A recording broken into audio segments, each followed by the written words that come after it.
ایک سیٹ صاحب کا بیٹا تھا، تو پیسے بڑے تھے تو یاروں میں لٹانے لگا. اس کا ابا سمجھاتا تھا پتر تو غلط کر رہا ہے، یہ دوست تیری دولت کی ہے، تیرے نہیں. اس نے کہا نہیں ابا میرے ہی ہیں. بڑا سمجھایا پر باز نہ آیا. تو ایک دن باپ نے ارادہ کیا اس کے یہ شاید تجربے سے سمجھے گا. اس نے ایک دن اس کے ساتھ معاذ اللہ ایک کہانی کی. کہنے لگا پتر میں تو کنگال ہو گیا ہوں، کل کا دیوالیہ نکل گیا، شے کوئی نہیں. آج تو میرے پاس روٹی کھانے کے پیسے نہیں اور میں نے دوائی بھی کھانی ہے، جا کہیں سے ایک آنا لا کے دیں. اور کرے کیا کہہ رہا ہوں. اس نے کہا پتر دیوالیہ ہو گیا ہوں، کوئی شے نہیں، مہربانی کا ایک آنا کسی دوست سے ادھار لے آ. وہ گیا ایک دوست سے کہا یار ایک آنا دے دو، اس نے دے دیا. دوسرے دن پھر ابا نے کہا غریب لوگ باہر میں صرف پانی لینے جاتے تھے اور امیروں نے گھر میں کنویں کھدوا لیے ہوتے تھے. جو امیر ہوتے تھے ان کے سیل میں فیما ہوتا، عورتیں باہر نہ جائیں. ابا جی نے 4 پائی درخت کے نیچے کنویں کے ساتھ بچھائی ہوئی تھی. بیٹا آنا لے کے آیا، ابے نے کنویں پھینک دیا. اگلے دن پھر کہا ایک آنا لاؤ، پھر ایک دوست سے ادھار لایا، اس نے پھر کنویں میں پھینک دیا. اب دوستوں کو نا 2-3 دن میں پتہ چل جاتا ہے کہ پیسے موک گئے. تو میں چونکہ مسافر ہوں تو میں بڑا کچھ سیکھتا ہوں. ایک ٹرک کے پیچھے ایک دفعہ لکھا ہوا تھا کہ پیسے موک گئے تو درجن روز گئے. یہ بھی ہوتا ہے. اب وہ پیسے ختم ہو گئے، دوستوں کو پتہ چل گیا، کنگال ہو گیا، روز روٹی کون کھلائے. اب وہ دوست جی چرانے لگے، اسے کہہ دو میں گھر نہیں. اب وہ بیچارہ پتا تھا کہ اب تو یار میرے بات ہی نہیں سنتے. سویرے اٹھا، ابے نے شام کو آنا مانگنا ہے. سارا دن مزدوری کی، چھالے پڑ گئے، کبھی کام پہ گیا نہیں. اب شام کو لا کے ابا جی کے ہاتھ میں ایک آنا تھمایا تو ابا جی نے پھینکا کنویں میں. تو بیٹا چلایا، کہنے لگا ابا آپ کا دماغ تو نہیں چل گیا؟ کہ عجیب آدمی ہو، میں روز آنا لا کے دیتا ہوں، کنویں میں پھینک دیتے ہو. اس نے کہا پتر ادھر آ، میں تو کئی دنوں کا پھینک رہا ہوں پر آج تجھے تکلیف کیوں ہوئی ہے؟ کتنے دنوں کا پھینک رہا ہوں؟ اس نے کہا تکلیف اس لیے ہوئی ہے کہ پہلے میں ادھار کے لاتا تھا، آج مزدوری کے ہیں. اس نے کہا بس مفتر یہی سمجھانا تھا، سیدھے سے لا. جب تیرا میں نے مزدوری کا ایک کانا ضائع کیا تو تجھے تکلیف ہوئی ہے، تو میری محنت کے تو روز ہی ضائع کرتا ہے تو مجھے بھی تکلیف ہوئی. سمجھ لیں اس بات کو. یہ بات لکھ کے ملا رومی کہتے ہیں یہ جو تو نماز نہیں نہ پڑھتا تو حضرت بلال کی محنت ضائع کر. یہ جو تو نماز نہیں نہ پڑھتا یہ تو جناب صدیق اکبر کی کوشش کو ضائع کرتا ہے. تو نے قدر ہی نہیں کی، اگر تو نے سمجھا ہی نہیں کہ کتنی محنت کی. وہ کہتے ہیں اگر دین کی قدر پوچھنی ہو نا تو کبھی مدینے جا اور سیدہ فاطمہ الزہرا کی قبر پہ کھڑے ہو کے پوچھ دین کتنا قیمتی ہے. پھر تو کبھی بھی نہیں کہے گا کہ مجھے ٹائم نہیں ملتا نماز کے. پھر تجھے سمجھ آئے. تو پیغام کو جب ایک امام صاحب، مسلم شریف کی حدیث ہے کہ امام صاحب نا لمبی نماز پڑھاتے. کچھ لوگوں نے نبی پاک علیہ السلام سی بارگاہ میں شکایت کی کہ حضور یہ لمبی نماز پڑھاتا ہے. تو سرکار دو عالم علیہ السلام نے جلال فرمایا. لفظ پتہ کیا ہے؟ حضور فرمانے لگے میں لوگوں کو دین کے قریب کرتا ہوں، تو دور کرتا ہے. اکیلے پڑھنی ہو تو مرضی کر، لیکن جب لوگوں کو پڑھانی ہو تو پھر تو معتدل رہ کے نماز پڑھا، اعتدال میں رہ. یہی کام پھر ہر دور میں ہمارے اولیاء نے کیا. دین ایک ہی ہے، کوئی نئی بات کسی صوفی نے نہیں کی. دور آیا حضرت عمر بن عبدالعزیز کا تو انہوں نے پھر کھل کے نبی پاک کے دین کو اس دور کے تقاضوں کے مطابق کام کیا. لوگوں کو پھر خلفائے راشدین کا زمانہ یاد آیا. اس کے بعد دور آیا امام اعظم ابو حنیفہ کا. تو اب لوگ پورا قرآن، پوری حدیث سارا نہیں پڑھ سکتے تھے تو آپ نے اس میں سے مسائل نکال کی، یعنی دین کو اس دور کے تقاضوں کے مطابق بنا کے لوگوں کو دی. میری بات میں سمجھ آ رہی ہے آپ حضرات؟ وقت بدلتا گیا تو دور آیا حضرت فاضل بریلوی. دین وہی، پیغام وہی، باتیں. اب چونکہ یہاں وقت اور آ گیا تھا تو اب حضرت نے 1000 کتاب لکھی. اور دین کو دیکھیں نا، مسلم کی حدیث ہے، نبی پاک علیہ السلام نے فرمایا جب زمین کو اللہ نے پیدا کیا تو کانپنے لگی تو رب نے نا پہاڑوں کو میخے بنا کے، قلعے بنا زمین میں لگا تو پھر زمین ٹھہر گئی. زمین سمجھ آ رہی ہے میری بات؟ اعلیٰ حضرت کے زمانے میں کچھ لوگوں نے یہ قول کیا کہ زمین کانپتی ہے، تو آپ نے فرمایا جب میرے نبی نے کہہ دیا ٹھہر گئی ہے تو ہم کسی سائنسدان کی نہیں مانتے، مدینے والے رسول کی مانتے. تو آپ نے اتنی موٹی کتاب لکھی، مارکیٹ میں مل جاتی ہے، زمین ساکن ہے. زمین آپ نے گھوسنا شروع کر دیا. بھائی آپ کو سانو دے روز یونیورسٹی یہی گل پڑھانے لے. اب ہمارے یہاں کچھ لوگ ایسے بھی آ گئے ہیں جو کھینچ کے نا اسلام کو سائنس کے مطابق کرنا چاہتے. اب تو سائنس بھی مان گئی ہے جی مسواک کے بڑے فائدے ہیں. تو میں کہتا ہوں سائنس نہ بھی مانے تو ہم سائنس کے پابند نہیں، ہم مدینے والے رسول کے پابند. یہ کوئی ضروری ہے کہ سائنس مان گئی؟ سائنس تو سویرے کچھ کہتی ہے اور شام کو کچھ اور کہہ دیتی ہے. سائنس تو روز بدلتی ہے. نہیں بدلتی تو مدینے والے کی بات نہیں بدلتی حضور کی بات. آپ غور کریں کیا عرض کا. میرے عزیز اعلیٰ حضرت بریلوی کے زمانے میں کچھ لوگوں نے کہہ دیا کہ کشف شکل کا بھی ایک نظریہ ہے، زمین اپنی طرف چیزوں کو کھینچتی ہے، تو مسلمان کوئی اندھا نہیں ہے کہ جو اس کو سائنسدان کہیں گے یہ مان جائے گا، اس لیے کہ ہمیں سارا کچھ مدینے والے محبوب نے عطا فرمایا۔ اور نکل یہ کشف شکل ہے وجہ، وہ سائنسدان بیٹھا تھا درخت کے نیچے تو کہتا ہے امرود بھی زمین پہ گرتا ہے، انار بھی زمین پہ گرتا ہے، آم بھی زمین پہ گرتا ہے، صحت بھی زمین، لہذا زمین چیزوں کو کھینچتی ہے۔ اب فرمانے لگے یہ کیا بات ہے، یہ تمہارا نظریہ غلط ہے۔ وجہ آپ فرمانے لگے وجہ یہ ہے کہ ہم قرآن و سنت کے خادم ہیں، اتنی جلدی کیسے مان جائیں گے؟ اس نے کہا جی دلیل توڑے۔ اعلیٰ حضرت فرمانے لگے آدھا کلو کا سیب تو کھینچ لیا زمین نے، لیکن غبارے میں 1.5 چٹان ہوا بھر دیں تو وہ زمین سے کھینچا نہیں جاتا، وہ اوپر اڑ جاتا ہے۔ یہ کس طرح کی کشش شکل ہے، ہم نہیں مانتے اس کو۔ اس نے کہا پھر آپ بتائیں۔ تو اعلیٰ حضرت فرمانے لگے بتانے کی بات یہ ہے کہ زمین میں کشش کوئی نہیں، اصل بات یہ ہے کہ ہر چیز اپنی اصل کی طرف لوٹ جاتا ہے، ہر چیز اپنی سیب چونکہ زمین سے اگتا ہے تو زمین پہ گرتا ہے، آم چونکہ زمین سے اگتا ہے تو زمین پہ گرتا ہے، تو فرماتے ہیں ہوا کی اصل اوپر ہے، اس لیے ہوا بھر دے تو ہوا اس کو اوپر لے جاتی ہے۔ تو اصل بات کریں اس طرح اعلیٰ حضرت نے اس دور میں پائے جانے والے جتنے نظریات تھے، جتنے اعلیٰ حضرت نے اس پر باقاعدہ کتابیں لکھی۔ کچھ لوگ ایسے پیدا ہو گئے تھے جو قبروں کو سجدے کرنے لگ گئے تھے، اعلیٰ حضرت رحمۃ اللہ تعالیٰ نے فرمایا سجدہ ہر حال میں کسی غیر کے لیے کرنا حرام ہے، حرام ہے، حرام ہے، اور آخری جملہ اشد حرام ہے، اشد حرام۔ فرمایا سجدہ سوائے اللہ کو کسی کے لیے جائز دین وہی ہے، لیکن جہاں جس طرح کی قباحتیں آئیں اس طرح کا علاج بتایا۔ آپ فرماتے ہیں کہ قبر پر تم جاؤ گے تو 4 ہاتھ دور کھڑے رہ کے دعا مانگو۔ یہ میں بڑی ذمہ داری سے بات کہہ رہا ہوں، بڑی ذمہ داری سے۔ آپ کو بندہ کہتا ہے جی وہ فلانا بندہ ایسے کرتا ہے تو ہم فلانے بندے کے کوئی ذمہ دار تو نہیں نا؟ میری بات کی سمجھ آ رہی؟ آپ کی اس مسجد میں نماز پڑھنے والا وہ شخص معاذ اللہ مثال دے رہا ہوں، وہ جا کے کسی شخص کو معاذ اللہ ثم معاذ اللہ 2 ڈنڈے مار آتا ہے تو کیا وہ یہ کہے گا کہ جمعے میں مولانا صاحب نے کہا تھا اس لیے مارے؟ یہ اس کا ساتھی فعل ہے، اس سے علامہ صاحب کا کوئی تعلق ہے؟ اگر کوئی بندہ آگے کہہ جی وہ آپ کا ہے جی نمازی، تو یہ تو کوئی بات نہ ہوئی۔ اب جی وہ تو آپ کی جماعت کا ہے، تو ہماری جماعت میں کوئی بندہ غلط کام کرتا ہے تو ہمارا اس سے کوئی لینا دینا نہیں۔ یہ کیا مطلب ہے اس بات کا؟ آپ سمجھ لیں چیزوں کو۔ اعلیٰ حضرت فرماتے قبر پہ جاؤ تو 4 ہاتھ دور کھڑے رہو اور دعا مانگو۔ فرماتے قبر کو سجدہ حرام ہے، طواف کرنا قبر کا حرام ہے۔ فرماتے چومنے میں ہاتھ لگانے میں اختلاف ہے، پر فقیر کہتا ہے، اعلیٰ حضرت کہتے ہیں فقیر کہتا ہے چومنے سے بھی بچو۔ بلکہ کسی نے کہا میں مدینہ جا رہا ہوں تو حضور کے روزے کی جالیاں چوم لو، کیا جواب ہے؟ اور یہ جواب صرف اعلیٰ حضرت ہی دے سکتے ہیں۔ کہ حضور کی جالیاں چوم لوں تو فرمانے لگے تیرا منہ اس قابل ہے کہ نبی پاک کی جالیوں کو لگائے؟ حرم کی زمین اور قدم رکھ کے چلنا، ارے سر کا موقع ہے ہو جانے والا، تیرا منہ اس قابل ہے تو حضور کی جالیوں کو لگائے۔ جتنی قباحتیں اس دور میں پائی جاتی تھی اعلیٰ حضرت نے ایک ایک پر کتاب لکھی، رسالے لکھی۔ کچھ لوگ بیچارے انہوں نے کہہ دیا حضور کو تو دیوار کے پیچھے کا علم دے، اب یہ بہت بڑا ظلم ہے، اس لیے کہ اللہ کہتا ہے وَعَلَّمَكَ مَا لَمْ تَكُنْ تَعْلَمْ، محبوب آپ جو نہیں جانتے تھے سارا ہم نے آپ کو سکھا دیا ہے۔ تو اعلیٰ حضرت نے مکے میں بخار کے عالم میں بیٹھ کر 8 گھنٹے کے اندر اندر اتنی موٹی کتاب لکھی، نبی پاک کے علم غیب کی شان، الطولۃ المکیہ۔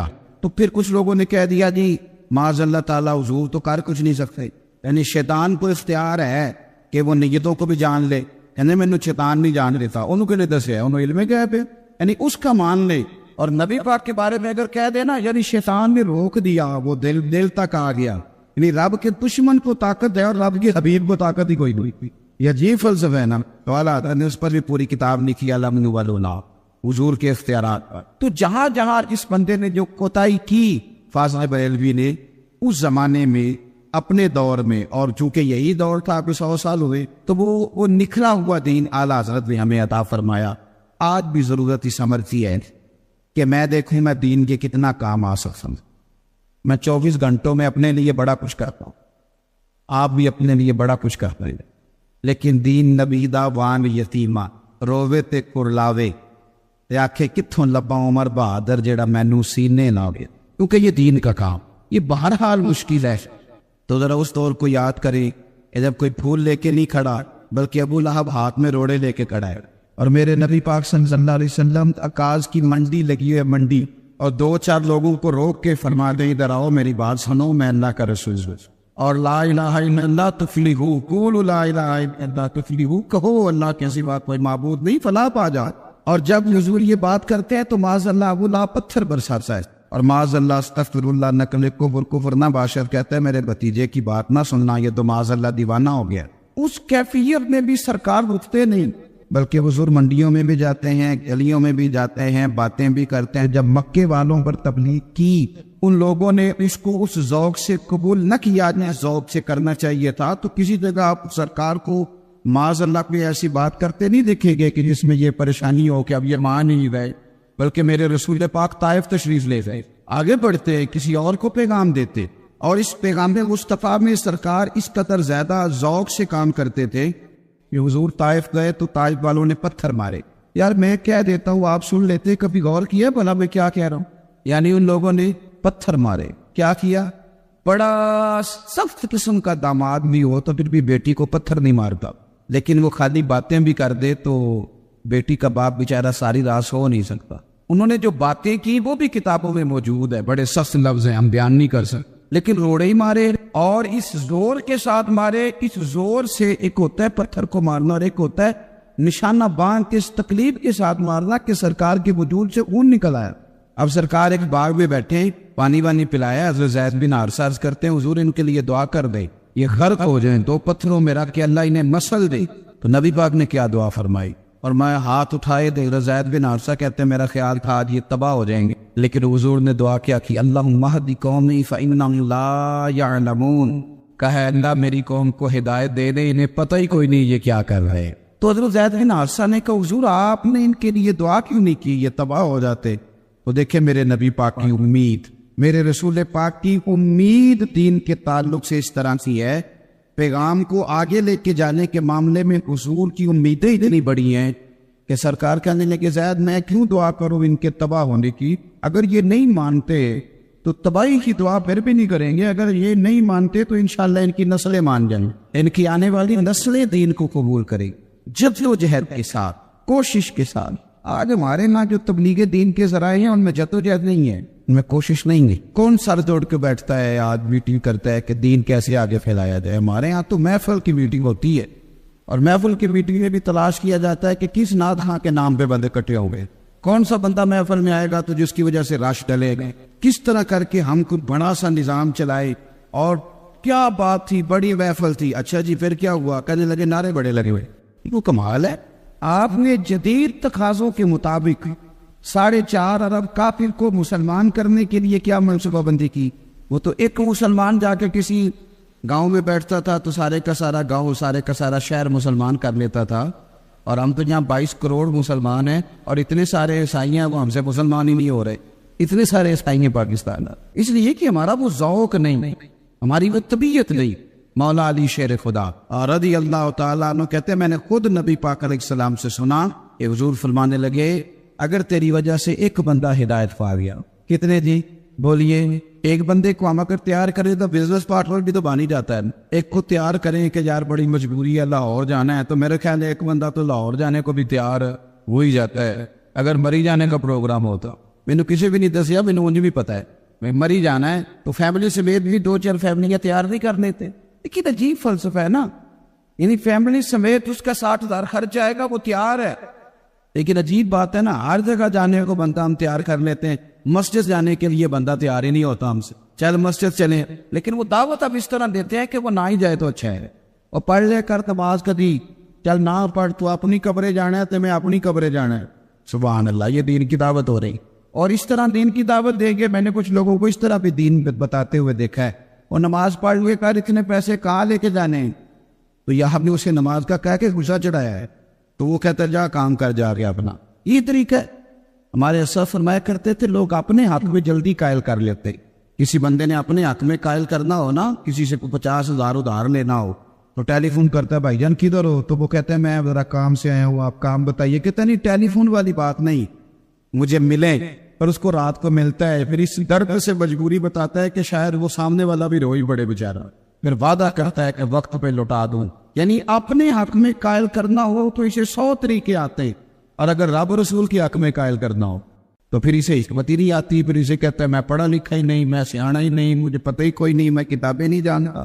ہم نے وقت بتا دیا اس کام میں، لیکن میرے رسول پاک صلی اللہ تعالی علیہ وسلم نے لوگوں کو اللہ کے حق میں قائل کیا، صحابہ نے لوگوں کو اللہ رسول کے حق میں قائل، اور جد و جہد کے ساتھ قائل، اور وہ جس جگہ بیٹھے تھے وہاں انہوں نے کام شروع کر دیا، وہ جہاں بھی تھے، جس مقام پہ بھی تھے، جس رنگ میں بھی تھے۔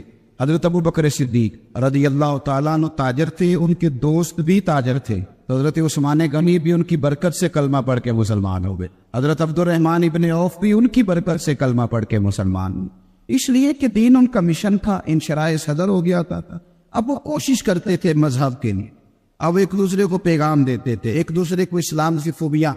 ہمارے ہاں بھی ایک اور بھی رٹا ہے، لوگ کہتے ہیں جی میرے دائیں بائیں سارے لوگ غلط ہیں، گناہوں کا دور دورہ ہے، تو دین پر عمل کرنا بڑا مشکل ہے۔ تو میں اکثر پوچھتا ہوں کہ حضرت صدیق اکبر کے دائیں بائیں سارے نیک ہی تھے، حضرت عمر کے دائیں بائیں سارے ولی اللہ رہتے تھے، وہاں تو مشرک بستے تھے، بت پرست بستے تھے، لیکن ان بت پرستوں کے بیچ جٹ کے بھی وہ اذانیں بھی پڑھا کرتے تھے، نمازیں بھی پڑھا کرتے تھے، رب رسول کو راضی بھی کیا کرتے تھے۔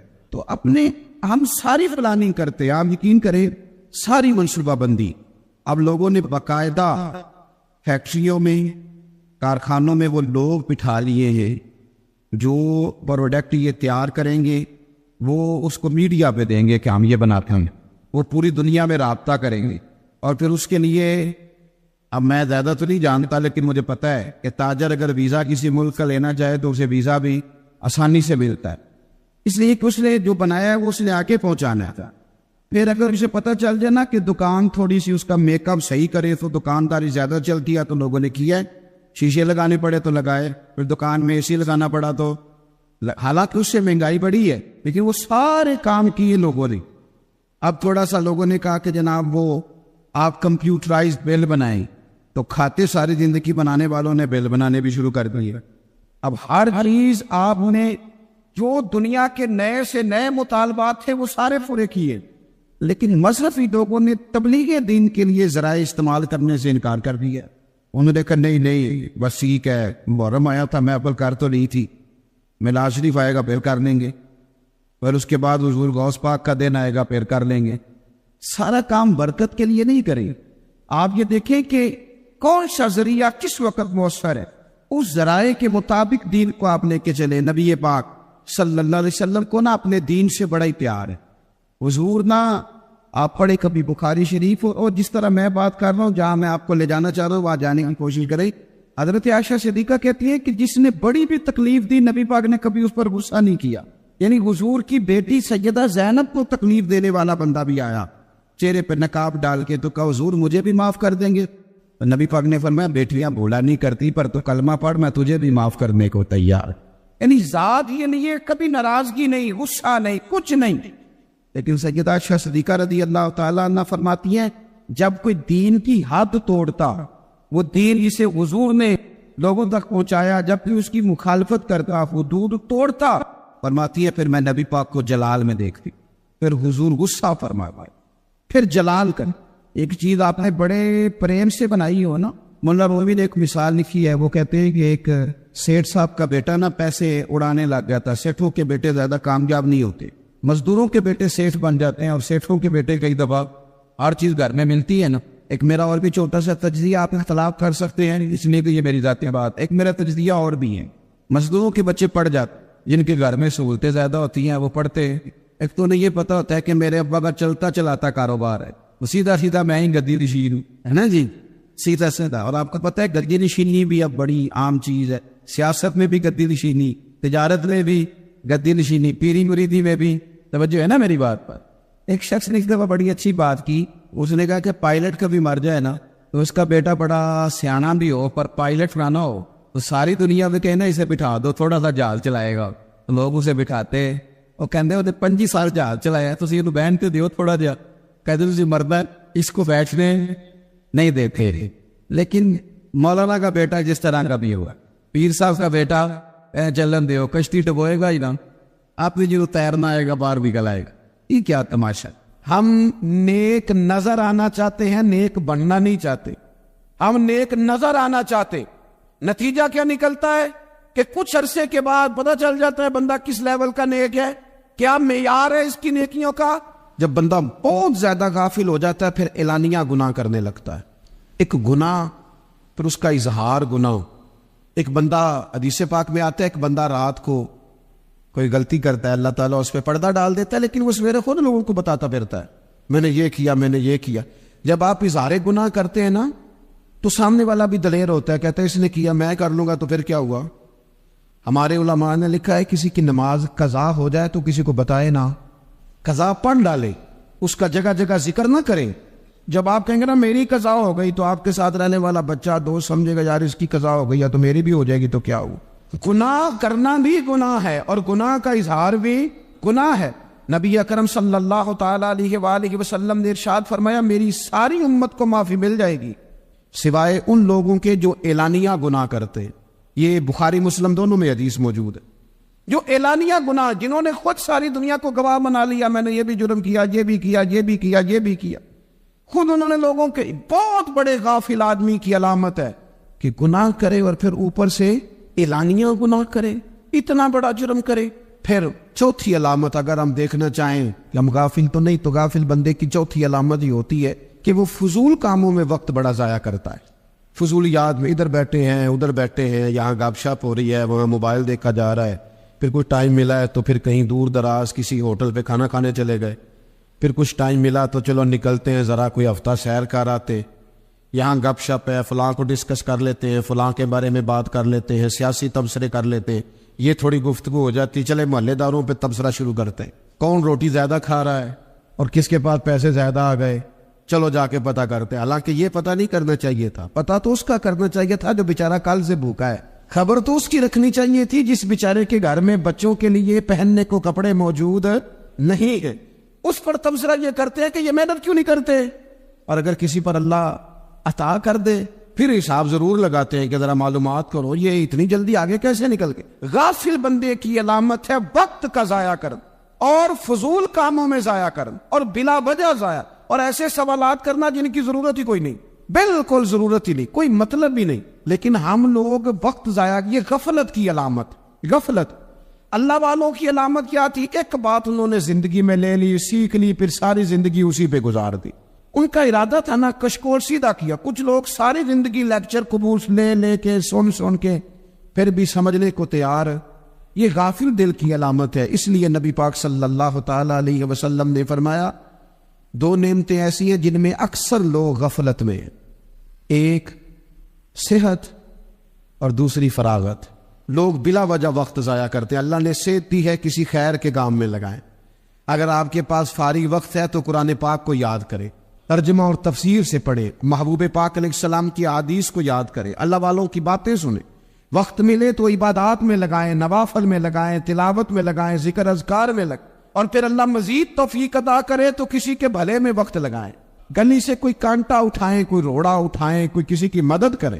لیکن یہ غافل ہونے کی علامت ہے کہ اپنے وقت کو ضائع کرنا. اور پھر اسی طرح غفلت کی پانچویں علامت یہ ہے کہ اگر بندے کو دنیا سے پورا پیار ہو جائے, یعنی شب قدر میں بھی آ کے کہتا ہے یا اللہ کبھی پیسے دے دینا, شب برات والے دن بھی کہتا ہے کہ مالک اگر کبھی کوئی ایسا سبب لگ جائے نا, یعنی بیت اللہ شریف کے سامنے کھڑے ہو کے بھی اگر اس نے مال ہی مانگنا ہے وہاں بھی اس نے یہی سوال کرنا ہے, اوپر دنیا اتنی غالب آ جائے, تو یہ غافل ہونے کی علامت. دنیا ضرورت ہے, مقصد نہیں ہے. دنیا کی حاجت ہے, مقصد نہیں ہے. یہ مقصود نہیں. اور جب لوگ فقط دنیا کے مال کو, دولت کو, نبی پاک علیہ السلام نے فرمایا وہ لعنتی ہے جو درہم اور دینار کا بندہ بن گیا ہے, پیسوں کا بندہ بن گیا ہے. مل جائے تو خوش ہوتا ہے, نہ ملے تو تکلیف میں آ جاتا ہے. یہ غافل بندے کی علامت. مومن تو وہ ہوتا ہے کہ دولت رزق حلال ضرور کماتا ہے تاکہ کسی کے آگے ہاتھ نہ پھیلانا پڑے, کوشش ضرور کرتا ہے, پر دنیا کو جیب میں جگہ دیتا ہے, دل میں نہیں دیتا. اس کی جگہ جہاں ہے اسے وہاں رکھتا ہے, اسے دل میں جگہ. دل تو ایک ہے, اس میں رب رسول کو بسائیں گے یا کسی اور کو بسائیں. تو حب دنیا یہ غافل ہونے کی بہت بڑی علامت ہے. پھر اسی طرح جو بندہ رب کریم کو جانتا نہیں نا وہ بھی غافل ہو جاتا ہے. ایک تو جو یہ نہیں نہ جانتا کہ رب کریم سزا دے گا, مجھے دیکھ رہا ہے، اسے نہ اونگ آتی ہے نہ نیند آتی ہے۔ جو اس کی معرفت نہیں رکھتا کہ میرا رب ہر وقت مجھے دیکھ رہا ہے، وہ بھی غافل ہو جاتا ہے۔ جسے پتا ہونا کہ مجھے دیکھ رہا ہے وہ غافل نہیں ہوتا۔ اور جو یہ سمجھ لیتا ہے نا کہ شاید معاذ اللہ ثم اس یقین کو پکا نہیں کرتا، وہ غافل ہو جاتا ہے۔ اور ایک جو یہ نہیں نہ جانتا کہ رب مہربان کتنا ہے، وہ بھی غافل ہو جاتا ہے۔ مجھے بتائیے سب سے زیادہ تو بندہ اس کے دروازے پہ جاتا ہے نا جو سب سے زیادہ مہربانی کرنے والا ہو، اس دروازے سے بندہ اٹھتا ہی نہیں۔ تو جس کو یہ یقین ہو جائے نا سب سے زیادہ کرم فرمانے والی ذات اللہ رسول کی ہے، وہ کبھی رب رسول سے غافل نہیں ہوتا، وہ کبھی اللہ رسول کا دروازہ چھوڑ کے نہیں جاتا، وہ کبھی کسی اور جگہ جا کے پناہ تلاش نہیں کرتا۔ جسے پتہ چل جائے نا وہ کریم کتنا ہے، مہربان کتنا۔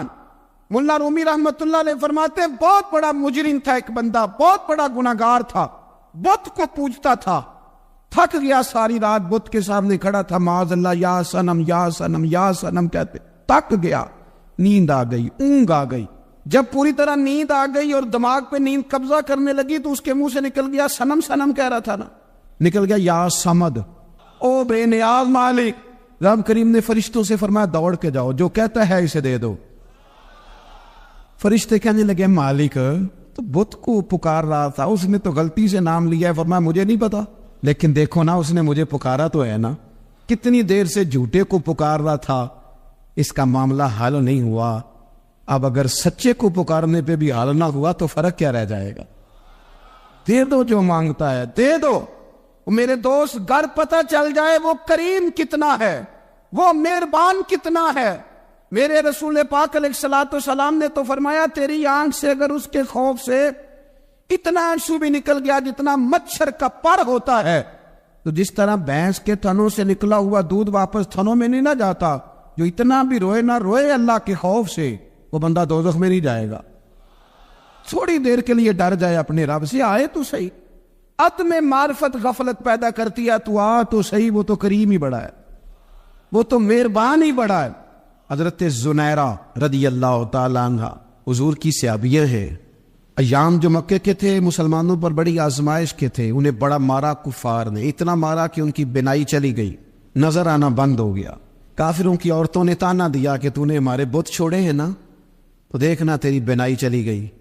تو جناب زنیرہ اللہ پہ بھروسہ، توکل، معرفت الہی کا جذبہ، اٹھ کے کھڑی ہو کہنے لگی چپ کرو، تمہارے جھوٹے بت کیا کر سکتے ہیں، میرا رب چاہے تو صبح جب میں اٹھوں تو میری آنکھیں روشن ہو، اگر کریم کرم کر دے۔ لوگ کہتے واقعی ایسا ہوا، جب وہ سویرے اٹھی تو اللہ نے ان کی روشنی واپس کر دی۔ تجھے پتہ چل جانا وہ مہربان کتنا ہے۔ وہ ایک بزرگ تھے تو ان سے کسی نے کہہ دیا کہ اگر آپ کا حساب آپ کے ماں باپ کے ذمہ ہو جائے تو پھر کیسا، پوچھنے کے لیے قیامت میں اگر ماں باپ حساب لیں تو پھر کیسا۔ تو بڑے سیانے لوگ تھے جو دل والے تھے، کہنے لگے نہیں، رب کریم ہی ٹھیک ہے، اس لیے کہ وہ ماں باپ سے کہیں بڑھ کر پیار کرنے والا۔ اگر یہ معرفت مل جائے وہ کریم کتنا ہے، اور جب بندہ پوری طرح اس کی بارگاہ میں آ کے تڑپ جاتا ہے نا، مولا میں جاؤں کدھر، تیرا دروازہ چھوڑ کے جاؤں کدھر۔ اقبال کہتے ہیں وہ ایک سجدہ جسے تو گراں سمجھتا ہے، 1000 سجدوں سے دیتا ہے آدمی کو نجات۔ تجھے جگہ جگہ جھکنا نہیں پڑے گا اگر تو صحیح معنوں میں اپنے رب کی بارگاہ میں جھک جائے۔ تو میرے عزیز کوشش کرے کہ اس کی معرفت، اس کا کرم، اس کی عطا اور اللہ تبارک و تعالیٰ کے حاضر و ناظر ہونے پر عین الیقین، حق الیقین حاصل کرے۔ اور پھر غافلوں کی صحبت بھی بندے کو غافل کر دیتے۔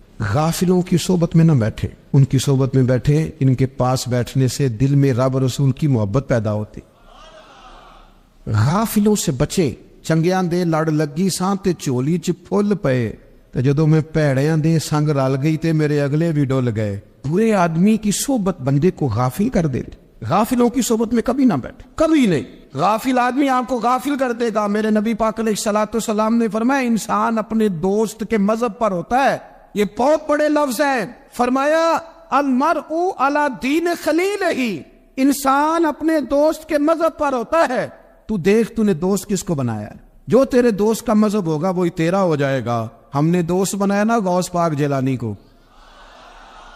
ہم نے یاری لگائی ہے نا داتا علی اجمیری سے، ہماری نسبت ہے نا معین الدین اجمیری سے، ہمارا تعلق ہے نا بہاؤالدین زکریا ملتانی سے، ہمارا رشتہ ہے نا حضرت مجدد الفسانی سے، ہم ماننے والے ہیں نا اعلیٰ حضرت بریلوی کے، ہمارا تعلق ہے کبھی جماعت علی سے کبھی مہر علی سے، ہمارا ان سے تعلق ہے تو صبح شام ہماری زبان پہ رہتا ہے بالغ العلا بکمال کشفت تجا بجمال حسنت جمیع خصال صلو علیہ وآلہ۔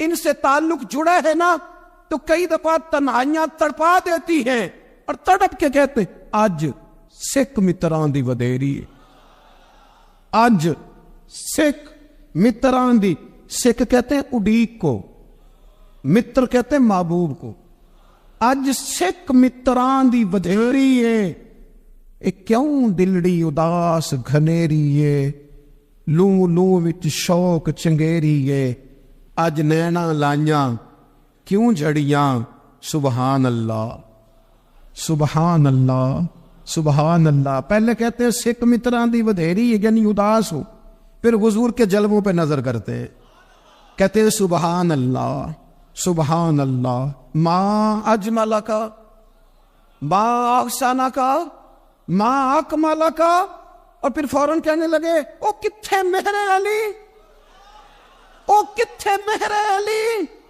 کتھے مہر علی، کتھے تیری سنا، اب دیکھو مشتاق اکھی کتھے جاڑیاں، بالغ العلا بے کمال کشفت تجا بے۔ اور میرے اعلیٰ حضرت کہنے لگے سرور کہوں کہ مالک و مولا کہوں، باغ خلیل کا گلے زیبا کہوں تجھے، تیرے تو وصف عیب تناہی سے ہیں بری، حیران ہوں میرے شاہ میں کیا کیا کہوں۔ غافل آدمی کی علامت ہے برے لوگوں کی صحبت میں، خبردار ان کے پاس نہ بیٹھنا جن کے پاس بیٹھنے سے تمہارے دلوں میں اولیاء اللہ اللہ کے بندوں کی عداوت پیدا ہو، خبردار خبردار ان کے پاس نہ بیٹھنا جن کے پاس بیٹھنے سے تمہارے دلوں میں حضور کی اولاد پاک کے بارے میں شک پیدا ہو، خبردار اس شخص کے پاس نہ بیٹھنا جو امام حسین ابن علی کے بارے میں کوئی کمزور بات کرتا ہو، بچنا، خبردار اس سے بچنا جو حضور کے صحابہ کے بارے میں بات کرے، بچنا اس سے۔ جو سیدنا ابو بکر صدیق کے بارے میں کوئی دیکھو کیا مقدر ہے صدیق و فاروق کے، جن کے گھر ہی رحمتوں کے خزینے میں، بھلا کیا کہا نبی پاک، حضور نے فرمایا میرے اوپر جس نے نیکی کی تھی بدلہ دے دیا ہے۔ یہ جو میرے ابو بکر صدیق ہے نا، ان کو میں اللہ کی بارگاہ میں لے جاؤں گا، کہوں گا مالک تو ہی بدلہ عطا فرما۔ ایک ہاتھ میں جناب صدیق کا ہاتھ پکڑا، ایک میں حضرت عمر کا ہاتھ پکڑا، اور حضور مسجد نبوی سے باہر آ رہے ہیں، دیکھنے والے کی زبان سے بے ساختہ سبحان اللہ نکل گیا، کیا شان ہے کیا مقدر ہے۔ تو حضور علیہ السلام رک گئے اور روک کے فرمایا تو حیران ہو رہا ہے نا کہ میں نے ایک ہاتھ میں ابو بکر کو پکڑا ایک میں عمر کو پکڑا ہے، فرمایا قیامت میں جب میری قبر کھلے گی تو میں اسی طرح قبر سے نکلوں گا، اس طرح میدان محشر میں میں آؤں گا۔ خبردار حضور کے وفادار، ان کے وفادار رہنا، ان کے وفادار رہنا، ان کے وفادار رہنا۔ بڑا عجیب دور آیا ہے، ہم نے یہ دور دیکھا ہے کہ لوگ حضور کے صحابہ کے بارے میں بھی بات کریں گے، اب نبی پاک کی اولاد پاک کے بارے کو بھی ڈسکس کیا جائے گا۔ اپنا منہ تو دیکھ، اپنی حیثیت دیکھ، اور پھر وہ بندے دیکھ جن کو اللہ نے چن کے اپنے محبوب کی غلامی کے لیے حضور کے قریب بٹھایا ہے۔ تو بچنا ایسے لوگوں سے، پرہیز کرنا، خبردار عقیدہ ستھرا رکھنا، صاف رہنا، پاکیزہ رہنا، غافلوں کی صحبت سے بچنا۔ بڑا ڈرتے ہیں اللہ سے، دعائیں مانگتے ہیں یا اللہ نسلوں میں بھی وہی بندے پیدا فرما جو عقیدے پکے رکھنے والے ہیں، وہ بندے پیدا فرما ہماری نسلوں میں۔ ایک وہ بندہ بھی غافل ہو جاتا ہے جو امیدیں لمبی لگا لیتا ہے، جن کے منصوبوں میں دولت بھی ہوتی ہے، گھر بھی ہوتا ہے، اولاد کا بڑا ہونا بھی ہوتا ہے، پوتے پوتیاں نواسے نواسیاں دیکھنا بھی ہوتا ہے، یہاں بھی گھر وہاں بھی گھر، یہ سیر، یہ سارا کچھ ہوتا ہے، لیکن رب کی بارگاہ میں پیش ہونا جن کے پیش نظر نہیں ہوتا، لمبی امیدیں۔ حضرت مولا علی شیر خدا فرمایا کرتے تھے میں تم پر دو باتوں کا خوف کھاتا ہوں، جو ڈر آتا ہے، ایک یہ کہ تم خواہش کی پیروی کرو گے، جو نفس کی خواہش ہوگی اس کے پیچھے لگ جاؤ گے، اور ایک تم لمبی لمبی امیدیں باندھو گے، اتنے سال جینا ہے، اتنے 100 سال جینا، یہ کرنا ہے وہ کرنا ہے۔ منصوبہ بندی کرے مستقبل کے لیے، وہ بری نہیں، لیکن تیاری رکھے، اس بات کا بھی خیال رکھے کہ اللہ کی بارگاہ میں حاضر ہونا۔ یہ غفلت کی چیزیں ہیں جو بندے کو غافل کر دیتی ہیں، جو لوگ اللہ کا ذکر نہیں کرتے وہ بھی غافل ہو جاتے ہیں، اور جو فضول باتیں زیادہ کرتے ہیں نا، ہنستے زیادہ، فَلْيَضْحَكُوا قَلِيلًا وَلْيَبْكُوا كَثِيرًا، قرآن کہتا ہے زیادہ رویا کرو، کم ہنسا کرو۔ نبی پاک علیہ الصلوۃ والسلام سے پوچھا تھا حضرت عقبہ بن عامر نے کہ یا رسول اللہ نجات کس چیز میں ہے؟ تو نبی پاک علیہ الصلوۃ والسلام نے فرمایا ایک تو اپنی زبان قابو میں رکھو، دوسرا فرمایا اپنے گھر میں ٹھہرے رہو، تمہارا گھر تمہارے لیے کافی ہو، فضول نہ نکلو گھر سے، اور تیسرا فرمایا اپنی خطاؤں پہ رویا کرو۔ کثرت کلام اور فضول کلام اور بلا وجہ یہ بندے کو غافل کرتا ہے، دل کو سخت کرتا ہے۔ یہ چند چیزیں ہیں جو انسان کو غفلت میں ڈالتی۔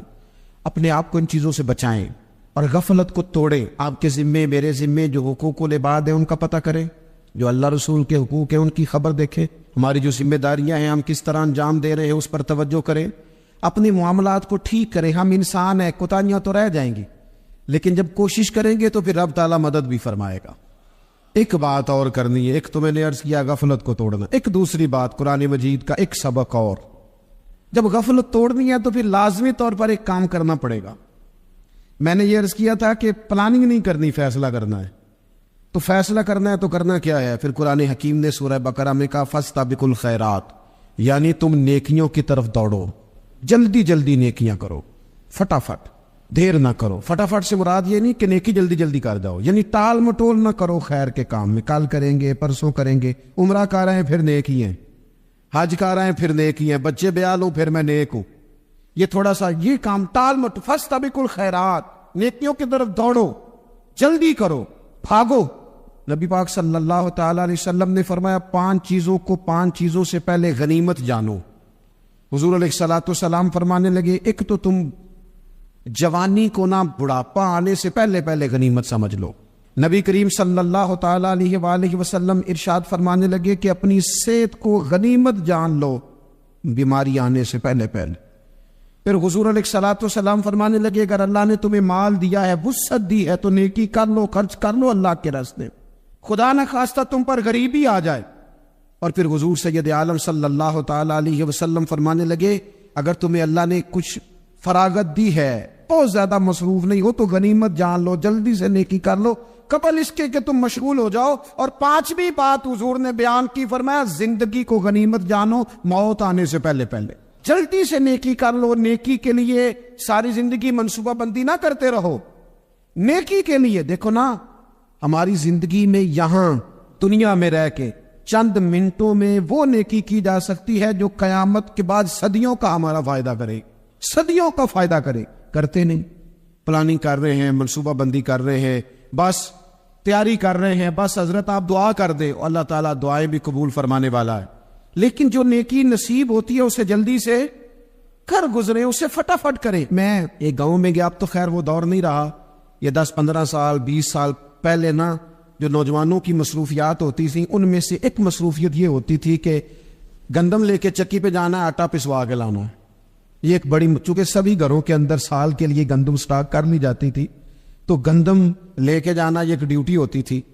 ایک نوجوان ایک گاؤں میں، اس کی مجھے تعریف سننے کو ملی، تو ایک بوڑھی اماں کہنے لگی یہ تو بڑا نصیباں والا ہے، سارے دے آٹا پہ آ لے ہوندا ہے، اور آتے جاتے پوچھ لیتا ہے کہ اماں کوئی، کہنے لگی میرے بچے باہر ہوتے ہیں، یہ مجھے دوائی بھی لا دیتا ہے شوگر کی، میں مریضہ ہوں۔ یعنی خیر جتنی ہو سکے، جتنی۔ میرے ایک سنگی ہے، تو سڑک پہ کوئی بندہ کھڑا ہوتا ہے نا، اللہ تعالیٰ انہیں سلامت رکھے، بندہ کھڑا ہوتا ہے تو کہتے ہیں میں اس سے پوچھ لیتا ہوں بابا جی کدھر جانا ہے، فلانی جگہ جانا ہے، تو کہتے ہیں میں موٹر سائیکل پہ بٹھا لیتا ہوں۔ بندہ دیکھ کے مجھے سمجھ آ جاتی ہے ضرورت مند ہے، کوئی چور نہیں، کوئی ڈاکو نہیں، ضرورت مند ہے، میں اسے منزل تک نیکی جتنی میسر آئے، جس حد تک میسر آئے۔ کیا کہا ہمارے نبی پاک علیہ السلام؟ حضور نے ہم سے فرمایا کچھ نہ ہو سکے تو بات ہی مسکرا کے کر لینا، اس پر ہی اللہ صدقے کا ثواب عطا کر۔ فاستبقوا الخیرات، جلدی سے نیکی کر لو، اپنے نامہ اعمال میں روز نیکیاں جمع کرو، کوئی نہ کوئی خیر کا کام روز کرو اور جلدی سے کرو۔ صحیح مسلم میں حدیث ہے، نبی پاک صلی اللہ تعالی علیہ وسلم فرمانے لگے جلدی جلدی نیکی کے کام کر لو ان فتنوں سے پہلے جو اندھیری رات کے حصوں کی طرح فتنے ہوں گے۔ فرمایا اس وقت حال یہ ہوگا کہ آدمی صبح مومن ہوگا، شام کو کافر ہو جائے گا، شام کو مومن ہوگا تو صبح کافر ہو جائے گا، اور فرمایا لوگ دنیا کے بدلے اپنا دین تک بیچ ڈالیں گے، معاذ اللہ جھوٹی قسمیں نہیں کھائی جاتی، جھوٹا قرآن مجید نہیں لوگ اٹھا لیتے. لوگ دنیا کے لیے دین بیچ ڈالیں گے، اس سے پہلے جب فتنے اتنے زیادہ ہو جائیں، اس سے پہلے نیکی کر لو، کوئی خیر کا کام کر لو، جلدی سے کچھ ایسا کر لو.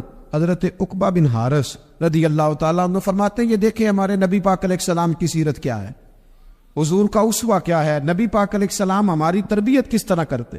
حضرت عقبہ بن حارث رضی اللہ تعالیٰ عنہ کہتے ہیں ہم نے نبی پاک علیہ السلام کے ساتھ نہ عصر کی نماز پڑھی، یہ صحیح بخاری میں موجود ہے. فرماتے حضور سلام پھیرتے ہی فوراً اٹھ کے گھر تشریف لے گئے. یہ ہمارے لیے نا انوکھی بات تھی، غیر متوقع تھی، پہلے کبھی ایسا ہوا نہیں. سلام پھیرا نماز کا، حضور جلدی سے تشریف لے گئے. اب ہم حیران تھے اور حیرت انگیز طور پر حیران تھے کہ کریم اتنی جلدی تشریف لے گئے. تھوڑی دیر ہوئی حضور واپس آ گئے تو محبوب پاک علیہ السلام فرمانے لگے گھر میں نا ایک چھوٹی سی ڈلی، ایک چھوٹا سا ٹکڑا سونے کا پڑا تھا، مال آیا تھا سارا صدقہ کر دیا، وہ تھوڑا سا پڑا تھا، اچانک مجھے یاد آیا وہ تو پڑا رہ گیا. تو حضور فرمانے لگے میں نے کہا کہیں ایسا نہ ہو جائے کہ ساری رات گزر جائے اور میرے گھر میں پڑا ہی رہ جائے، میں جلدی سے جا کے اسے خیرات کر دوں. میں نے خیرات کیا پھر میں واپس آ گیا ہوں. جلدی سے نیکی، جلدی سے نیکی کر لی جائے. ہم بڑا انتظار کر رہے ہیں، بڑا لمبا ہمارا پروگرام ہے، ہمارے پاس ٹائم ہی بڑا ہے، کسی نے کان میں کہہ دیا ہے تیرے پاس بڑا وقت ہے، ابھی تو بڑی عمر پڑی ہے، ابھی تو جناب اور میرے بھائی یہ لوگوں کے کہنے کی باتیں ہیں، پھر پتہ ہی نہیں چلتا حالات کس طرح کے ہو جاتے ہیں اور کیا معاملات انسان کے ساتھ درپیش ہوتے ہیں. جتنی خیر میسر آئے، جتنا بھلا میسر آئے، جتنی انسان کو توفیق ملے. میں نے بزرگوں کو دیکھا اپنے اصحاب کو، پہلے وہ خدام سے کہتے کہ میں سونے لگا ہوں اور پابند کرتے لوگوں کو کہ فلاں وقت، بزرگوں کو میں نے دیکھا اپنے، وہ پابند کرتے لوگوں کو کہ فلاں وقت میں موجود ہوں گا آنا، خود پابند فرماتے. اور پھر جب بیدار ہوتے نا تو سب سے پہلے خدام کو بلا کے پوچھتے کوئی مہمان تو نہیں آیا؟ ہو جناب آپ نے خود ہی تو پابند فرمایا فلاں دن آنا. کہنے لگے چل یار اگر کوئی آیا تو مجھے ملا لو، میری ملاقات کرا لو. کیوں؟ اس لیے کہ دور سے آیا ہے، مجھ سے ملنے آیا ہے، کوئی خیر کی بات سیکھنے آیا، چلو میرے نام اعمال میں کوئی نیکی جائے گی.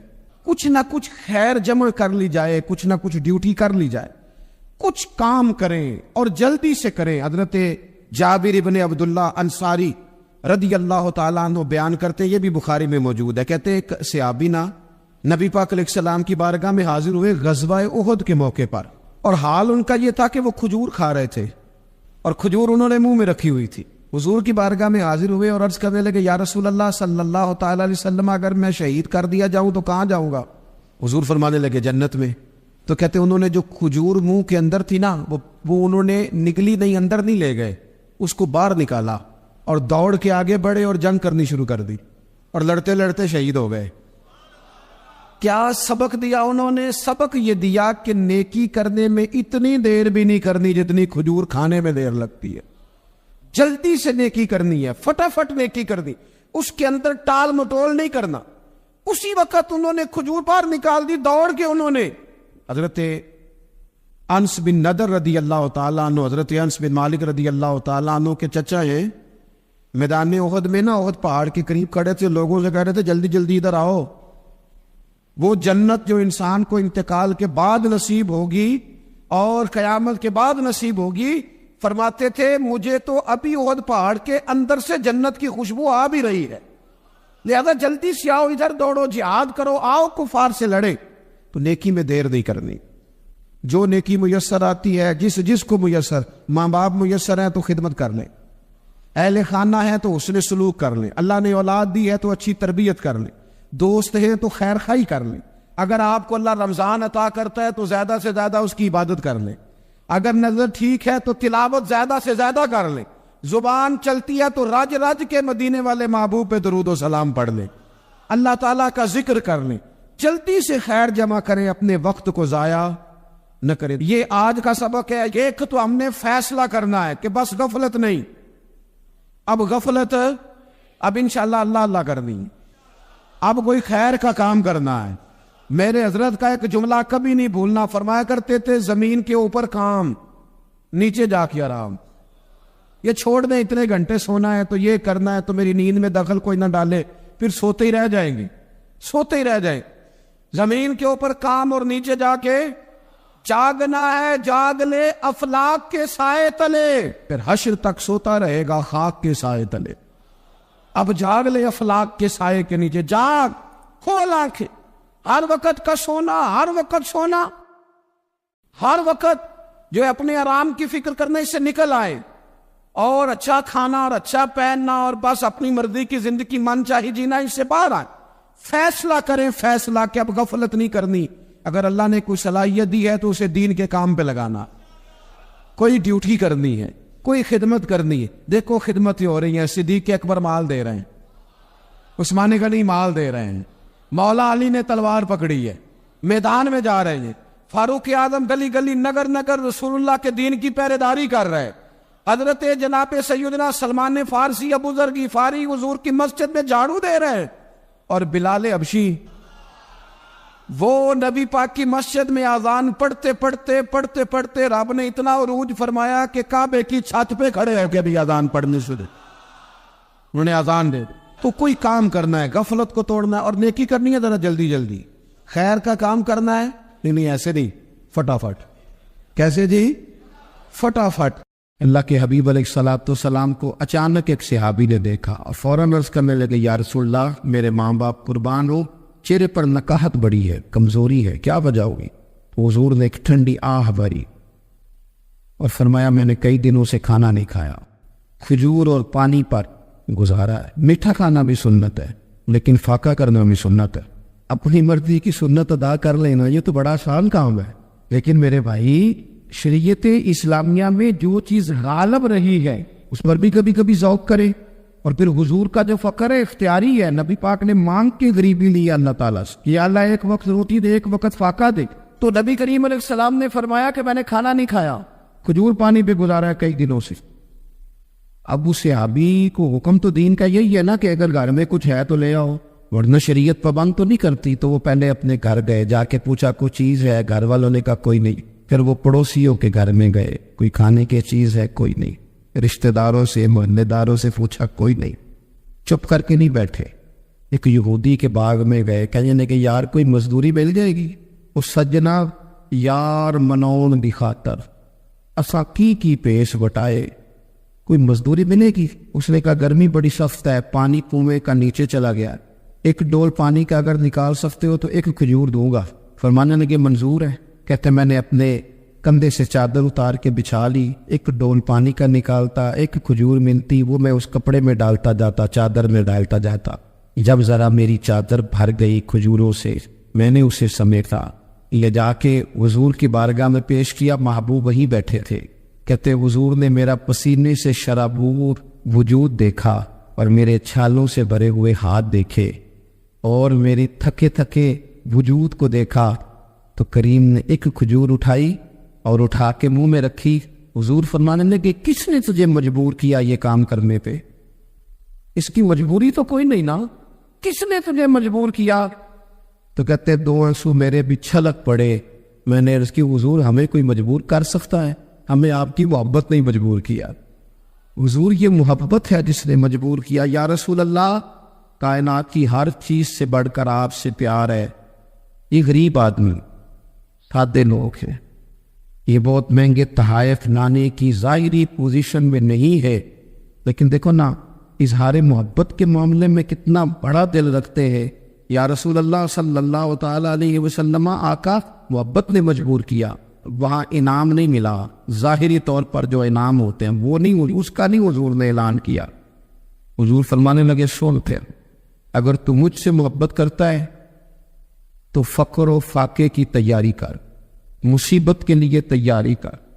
اگر جو مجھ سے محبت کرتا ہے اس کی طرف تو مصیبتیں دوڑ کے آیا کرتی، پھر تو تیاری رکھ، پھر تو سہنا سیکھ، پھر دل بڑا کر، کشادہ کر، پھر دیکھ تجھے آزمائشیں آئیں گی، زخم پہ زخم کھا کے جی، خونے جگر کے گھونٹ پی، آہل کر اب لبوں کو سی، یہ عشق ہے کو دل لگی نہیں۔ یہ کوئی ایسے تھوڑی ہے کہ تیری دل لگی تھی اور تو دو باتیں کار سن کے تو چلا گیا، یہ عشق ہے کوئی دل لگی نہیں۔ تو حضور کو جس انداز میں صحابہ نے چاہا، جس طرح انہوں نے نبی پاک سے محبت کی، اپنی ساری توجہات کا مرکز ذات رسالت کو بنایا، حضور کی رضا کو ہر معاملے میں مقدم جانا ہماری ذمہ داریاں ہیں کہ ہم بھی اپنے محبوب کے لیے اپنے جذبات کو کشادہ کریں، اپنے دل میں وہ ساری باتیں پیدا کریں جس کی بنیاد پر ہمارا بھی ایمانی رشتہ نبی کریم سے مضبوط ہو سکے۔ حضرت ابو بصیر رضی اللہ تعالیٰ عنہ، نبی پاک صلی اللہ علیہ وسلم نے طے کر لیا کفار کے ساتھ، حدیبیہ کی جنگ ہوئی تو فرمایا اگر کوئی مسلمان مکے چلا جائے گا تو کافر کہنے لگے ہم واپس نہیں کریں گے، اور اگر کوئی کلمہ پڑھنے والا ستایا ہوا مسلمان مدینے آئے گا تو مسلمانوں کو واپس کرنا پڑے گا۔ مسلمان اپنا بندہ نہیں رکھ سکتا، اور مسلمانوں کا کچھ شخص غلطی سے بھی مکے چلا گیا تو مکے والے واپس نہیں کریں گے۔ حضرت ابو بصیر رضی اللہ تعالیٰ عنہ صحابی تھے، باپ نے، بھائی نے، محلے والوں نے قید کیا ہوا تھا کلمہ پڑھنے کی وجہ سے، کسی طریقے سے جیل توڑ کے دوڑے مدینے پہنچے۔ کہتے ہیں رستے میں کسی آدمی کے ساتھ گھوڑے پہ کچھ دیر بیٹھا، پھر پیدل چلا۔ صحابہ کہتے ہیں اتنا دردناک منظر بڑا کم ہم نے دیکھا۔ ابو بصیر جس گلی سے گزرتے وہاں خون پھیل جائے، ان کی ٹانگیں خون سے کچتی، وہ زنجیریں بندھی ہوئی، در رسول پہ حضور میں بھاگ کے آیا ہوں۔ کہتے ابھی نبی پاک صلی اللہ علیہ وسلم ان کی بات سن ہی رہے تھے کہ پیچھے سے قریش کے 2 سپاہی بھی آ گئے، کہنے لگے یہ بھاگ کے آیا ہے اور آپ کا وعدہ تھا کہ آپ واپس کریں گے۔ چشم زدن میں ذرا سوچنا، چشم زدن میں تھوڑی دیر کے لیے غور کرنا کہ ہمیں ہمارا استاد، ہمارا پیر دھتکار دے کہ جا دوڑ جا، تو کہتے ہیں بسم اللہ جناب یہ جا رہے ہیں۔ ایمان کی پختگی دیکھیں، اس نے تو ہمیں نکال ہی دیا جی، وہ کیسا بندہ ہے، یا تو کسی کے یہاں کوئی فاتحہ پڑھنے نہ جائے تو لوگ بگڑ جاتے ہیں، کہتے ہیں اس نے سلام بھی نہیں، فاتحہ نہیں پڑھی، بس ختم، اس کو احساس ہی نہیں۔ حضرت سیدنا ابو بصیر سامنے کھڑے، سامنے 2 سپاہی آ گئے، ذرا دیکھیے ایمان کی پختگی، ایمان، یقین اور استقامت۔ امام بیکی نے دلائل کے اندر لکھا ہے، فرماتے ہیں نبی کریم صلی اللہ علیہ وسلم نے ان کی طرف دیکھا تو حضور کی مقدس آنکھیں آنسوؤں سے بھر گئی۔ حضور نے فرمایا ابو بصیر تیری تکلیف مجھے نظر آ رہی ہے، پر میں نے وعدہ کیا ہوا ہے، میں نے وعدہ، بھائی یہاں ڈٹ کے رہنا بڑا مشکل ہے، یہاں قائم رہنا بڑا کٹھن مرحلہ ہے، یہاں آزمائش کے موقع پر دین پر انہوں نے تو رکھا ہی نہیں، لوگ تانے دیتے ہیں، باتیں کرتے، رکھا ہی نہیں، تو پھر ان کا بنتا ہے۔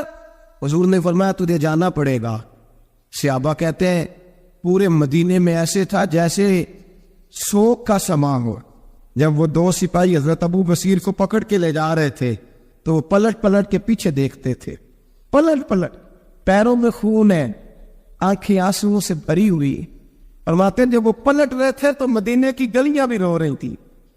میرے نبی پاک جب وہ آنکھوں سے اوجھل ہو گئے تو حضور بیٹھ گئے زمین پہ، نبی پاک نے رونا شروع کر دی، فرمایا اللہ تو نے اس شخص کی مدد فرمانی ہے، اس پر کرم کرنا ہے، اللہ اس کا خیال فرمانا، اس کے لیے دعا کی، حضور روئے۔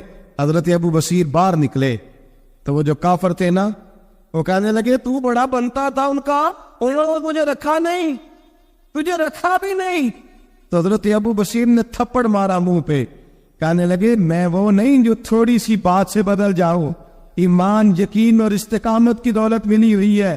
آپ فرمانے لگے میرا تو ایمان اور پختہ ہو گیا ہے کہ میرا نبی اپنے وعدوں کا بڑا پابند ہے، میرا رسول اپنے وعدوں کا بڑا پابند ہے۔ حضرت ابو بصیر کہتے ہیں مدینے کی سرحد گزر گئی تو میں نے کھینچی تلوار، ان میں سے ایک سپاہی، اب آؤ میرے مقابلے میں جس نے آنا ہے، ایک کو مارا، دوسرا بھاگ گیا۔ فرماتے ہیں میں مکے جا نہیں سکتا تھا، جاؤں گا تو وہ زیادہ ماریں گے، مدینے حضور نے قبول نہ فرمایا۔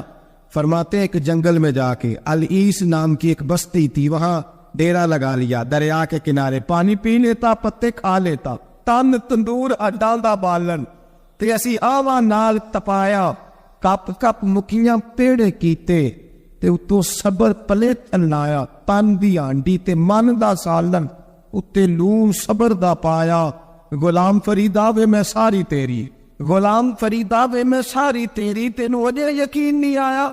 فرماتے سالوں پتے کھائے، اب جو بھی وہاں سے تانگ ہوتا وہ میرے پاس آ کے پناہ لیتا، جس کو مکے والے مارتے میرے پاس آ کہتے تانے دینے والے آگے کہتے تم کس طرح کے نوکر ہو، تمہیں تو انہوں نے رکھا ہی نہیں، ہم نے کہا چپ کر جا، وہ ہمارے آقا ہے، وہ ہمارے آقا ہے، رکھے تب بھی ٹھیک ہے، نہ رکھے اللہ اکبر، ایمان دیکھو، قوت دیکھو، ਜਿਹੜੀਆਂ ਖਸਮਾਂ ਦੀ ਵਿੱਚ ਰਜ਼ਾ ਬਸਣ ਭਾਗ ਜਾਗ ਜਾਂਦੇ ਉਹਨਾਂ ਗੋਲੀਆਂ ਦੇ, ਤੇ ਮੈਂ ਗੁੱਡੀ ਹੱਥ ਡੋਰ ਸੱਜਣ ਦੇ ਇਹ ਜਿੰਜ ਰੱਖੇ ਉਂਝ ਰਹਿਣਾ, ਵਾਜਬ ਨਹੀਂ ਜੇ ਵਿੱਚ ਸ਼ਰੀਅਤ ਮੰਦਾ ਖਸਮ ਨੂੰ ਕਹਿਣਾ। فرمایا بس ٹھیک ہے جس طرح حضور راضی ویسے ہی ہم راضی۔ حضرت ابو بصیر رضی اللہ تعالیٰ عنہ کے پاس 300 صحابہ اکٹھے ہو گئے، 300۔ حضرت ابو بصیر جب مدینے کی سرحد سے گزر رہے تھے نا تو نبی پاک نے ایک آواز دی تھی، فرمایا ابو بصیر ایک وقت آئے گا کہ میرا پیغام تجھ تک پہنچے گا، ایک ٹائم آئے گا۔ حضرت ابو بصیر سے جب کوئی کہتا نا کہ زندہ کس بات پہ ہو تو فرمانے لگے مصطفیٰ کے فرمان پہ بڑا یقین ہے، بلاوا آئے گا، مجھے بلاوا، مجھے یقین ہے کہ مجھے بلاوا، بڑی امید ہے سرکار قدموں میں بلائیں گے، اور کرم کی جب نظر ہوگی مدینے مجھے یقین ہے کہ مجھے بلاوا۔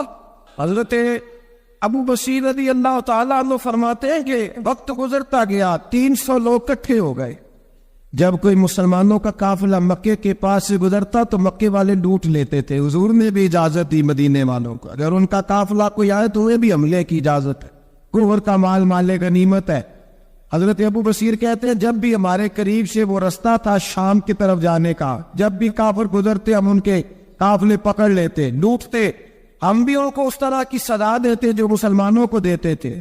فرماتے ان کا جینا محال ہو گیا، ہاتھ باندھ کے نبی پاک کی بارگاہ میں گئے، کہنے لگے یہ شرک ختم فرما دیں اور آپ ان کو بلا لیں، بلا لیں۔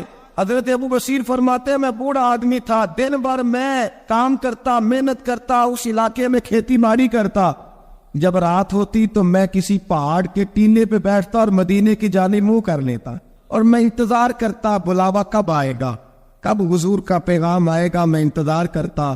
حضرت ابو بصیر رضی اللہ تعالیٰ عنہ بیمار ہو گئے، شدید بیمار، سخت بیمار تھے تو قریش نے شرک ختم کی۔ حضرت ابو ہریرہ کہتے ہیں نبی پاک نے 2 صحابہ کو رکا دیا، فرمایا جاؤ اسے جا کے کہو آ جائے، اسے کہو آ جائے۔ صحابہ کہتے ہیں ہم پہنچے تو ان کا آخری وقت چل رہا تھا، آخری ہجکیاں تھی، ایمان اور یقین دیکھو، آخری ہجکیاں۔ لوگ کہتے ہیں ابو بصیر وقت آ گیا، وہ کہتے ہیں نہیں ابھی وقت نہیں آیا، وقت تب آئے گا جب نبی پاک کا بلاوا آئے گا۔ حضور کا وعدہ تھا وقت تب آئے گا جب میرے نبی کا بلاوا آئے گا، ابھی بلاوا نہیں آیا تو ابو بصیر کا وقت بھی نہیں آیا۔ صحابہ کہتے ہیں ہم نے جا کے رکا، تھمایا، اٹھنے کی بھی طاقت نہیں تھی۔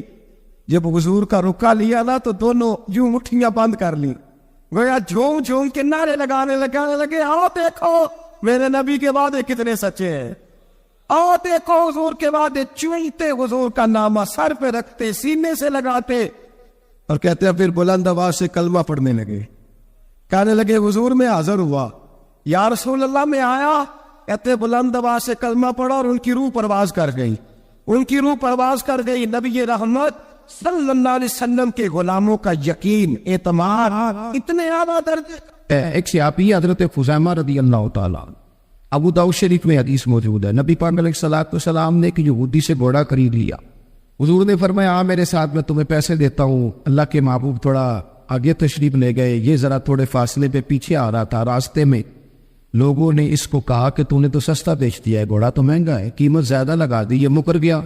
محبوب کریم علیہ السلام نے پیسے تمہارے پیسے لو، گھوڑا دو، کہنے لگا کون سا گھوڑا، میں نے تو بیچا ہی نہیں۔ اب جب سوتا ہوا تھا گھوڑے کا تو حضور تھے یا وہ یہودی تھا، تیسرا شخص ہی کوئی نہیں تھا، کون سا گھوڑا، کیسا گھوڑا، اپنا حق چھوڑ دینا یہ بھی بعض اوقات بزدلی ہوتا ہے۔